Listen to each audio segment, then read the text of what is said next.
Okay, this video is about the equipment that I took.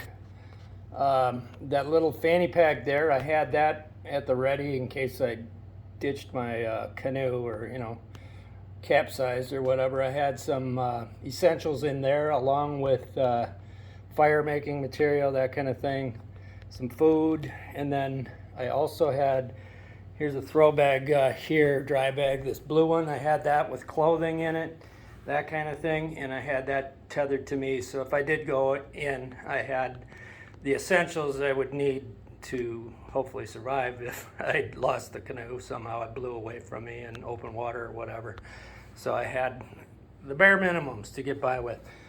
So the next items, I had a tarp that I would use to lay underneath the hammock that I took with me. So I had a semi-clean area to stand on and change clothes, that kind of thing. Because when you're in a hammock, you're just above bare ground, that kind of thing. So that helped for that. It was a little bigger than I would have needed, though. It's not a terribly large tarp, but half its size would have been plenty. There's my sleeping bag in the middle. Here, that has a liner bag with it. That all worked really well. It's not terribly large, not real heavy. Took plenty of cord with me, and I think I used every bit of it. I like tying things up. I had 2 tarps. For a while I was using 2 tarps, so you can string a tarp just about anywhere if you have enough cord with you. Here's the hammock. I used that exclusively. There was no tent or anything, but that has a tarp within it or above it. It's part of the system. And below it right there, that's a insulating pad that goes inside of the hammock. It's like a double walled system where it's suspended below you, so it keeps you warm if it should be real cold out. Next item, the paddle I took was a Wenonah Kevlar carbon, actually, paddle, and I took a carbon kayak paddle also. That thing is noisy. When you use it, it's just, I'm not real happy with it. You can go faster with that type of a paddle, but it's noisy. I just don't like it. When you use these bent paddles, they're just so smooth and quiet, and they work quite well, but you do have to go back and forth with the paddle. So anyway, this is the pack system I use, the dry bag and a food barrel. I had that on a frame so I could detach it, that kind of thing. I'm not so sure I need that frame. It's nice to have, but I ended up having too much weight with me. I mean, as it turned out, I knew I was kind of at my limits. This system here full, I don't know, it was probably at about 62 pounds, something like that. It started at 80 before I pared it down to what I really thought I would need, because I knew 80 was going to be way too much. And as it turned out, 62 was probably too much. I made it, but it was not at all comfortable on the, especially towards the end of the, I think there were 6 portages. Some of them are very long and quite nasty. And I had triple portage on my last one. That last portage was a half a mile long, so my ass was dragging. So I triple portaged that one, which means I was on that portage 5 times to get all my equipment back. So I basically split this up and did, and then carried the rods and reels and paddles separately with one of the 2 parts to that. And it worked, but I think I got to cut back about 15 more pounds to make it comfortable. I took 2 rods. One of them got broken by I wasn't thinking quick enough. I had a big fish on, and whoops, it snapped this rod right in half. And I would have expected the line, 10-pound line, to break before the rod would, but that's what happened. It broke right here in the middle, and I was able to score this little piece here. It joins for a second part right down here. I scored it and took out the 6-inch piece. There was an eyelet in there. Anyway, it fit in there perfectly. I had a piece of stick glue that I was able to heat up and smear on there and put it all back together, and it really worked quite well. It's a bit of a stubby pole now, but it worked. Dealy bobs here, these, I think I lost 2 on the portage. These are kind of cool. They're used to secure equipment in against the thwarts or wherever. But this is how they function. You put them together like that and then cinch them up. Works really quite well. Securing poles and paddles, that kind of thing. I made my own portage yoke. That worked out really well. So that clamps on the canoe, and you're able to carry the canoe that way. This was used for securing the canoe to a tree or wherever when I was in camp. It did come into play once. It got quite windy and the canoe actually tipped and rolled, but this thing was tethering it to another tree, so it didn't really go anywhere. This is the garbage I brought back. There's not much. That's it.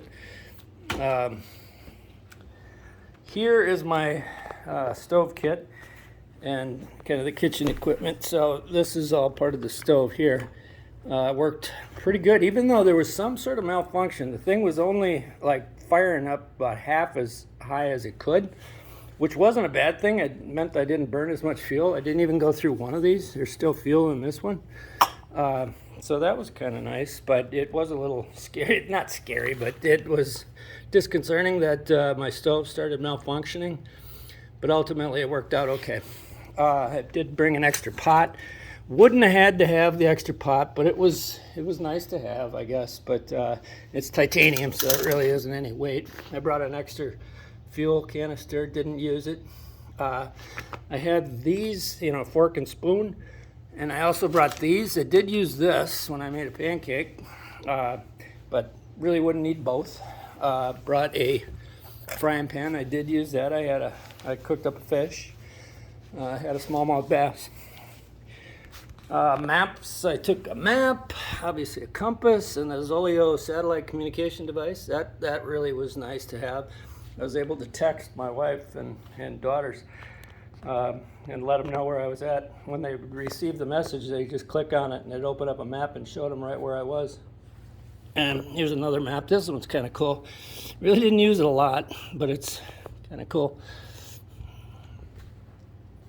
Here's a solar-powered light. I use that inside the tent. Works quite well. I did charge it up solar-wise. This was a depth sounder. It is a depth sounder. I used it. Kind of a luxury item. Didn't really need to have it, but it was nice to have. And it worked quite well. Here's a water bucket I took. I did use that quite a bit. That worked out nicely. There was a few stakes here. This one I found in camp. Brought it out. Here's some DEET. In addition to the permethrin, I used some DEET, and that really worked well. I mean, there was bugs everywhere, but ultimately I kept them at bay. It wasn't the issue I was expecting. Here's the water filtration device. I did use that obviously quite a bit, and I had a backup system here. This was also within that bag that I'd have with me if I dumped the canoe. So that all worked really well. Took a book with me, got some of that read. I took 2 of these backup battery banks, and I used one, and look at, it's still fully charged. I only had to charge the Zoleo once and my phone once. The phone is connected to the Zoleo through Bluetooth, so you're able to actually use the phone's texting through the Zoleo app to communicate.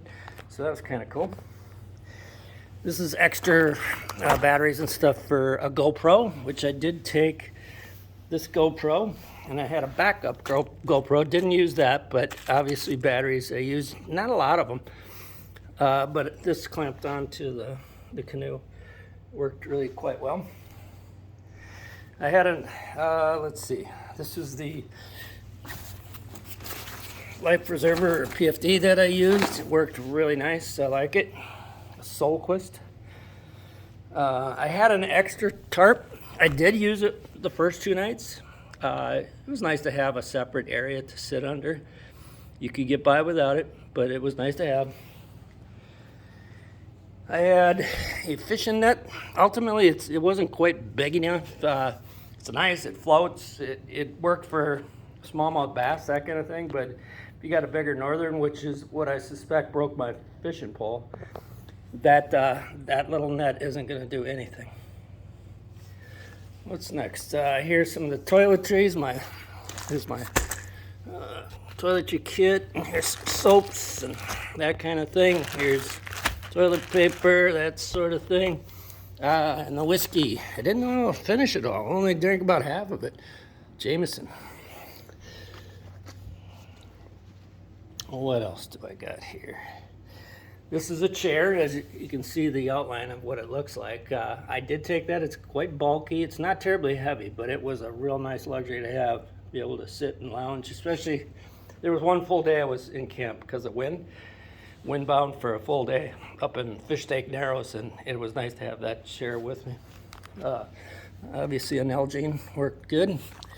This worked well. I would fill this from the filtration system, and then I'd have filtered water at the ready, hanging from a tree, and basically a faucet there is what I used it for, and it worked really, really well.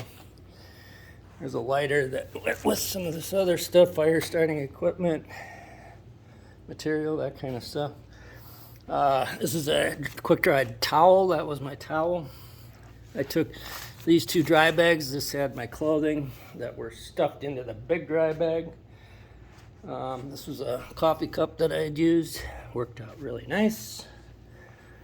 I had this little fishing rod support holder device that clamped on the side of the canoe. That worked really good. This was a koozie for the pot. So when you rehydrate noodles and rice and that kind of stuff, you heat it all up in here and then put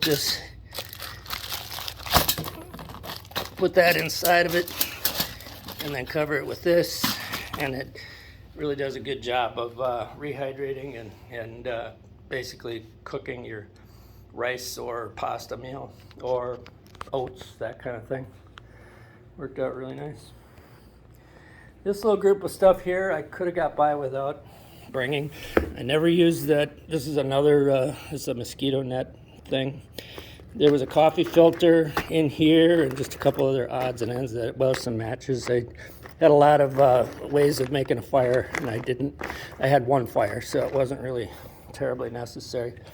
Here's a bunch of equipment for supporting the GoPro, different mounts and things like that. Never used it. Suction cup, that kind of stuff. Chest mount, never used any of it. I didn't even use this. I was kind of surprised. It was a headlamp. Didn't use it. A fold-up saw. Didn't use it. It just went along for the ride. This is a voice recorder. I used it, but barely. I really didn't do what I had thought I would do with it. Trying to record different sounds and things like that and supporting video, but didn't get around to it. And like I said, I had 2 of these batteries. I only used the one and didn't even use much of that one. So plenty of battery power. Wouldn't have needed a second. I guess that's about it. It's quite a bunch of crap. I'm sure there's room to pare down some of it.